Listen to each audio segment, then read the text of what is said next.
جو صبح اٹھتے ہی یہ تصور کرے، کلمہ پڑھے کہ آج کا دن میں اللہ اس کے حبیب کو کیسے راضی کروں گا، بس یہ تصور کر لے، بس ختم،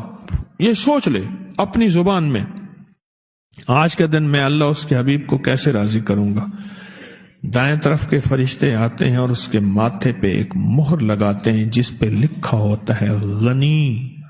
کیا؟ اور اگر کوئی بندہ صبح اٹھتے ہی سوچے دنیا کا، مال کا، فلاں کام کا، فلاں ذمہ داریوں کا، اگر بچے نہ ہوئے تو میں جو ہے، بچے ہو گئے تو پھر میں بھوکا مر جاؤں گا، میں پیاسا مر جاؤں گا، اگر یہ سوچے، ہائے ہائے ہائے کیا ظالم آدمی ہے جو یہ سوچتا ہے، اگر یہ سوچے تو اللہ پاک کا نظام ہے، بائیں طرف والے فرشتے ایک مہر لگاتے ہیں جس پہ لکھا ہوتا ہے فقر، جہاں ساری عمر منگتا رہے گا۔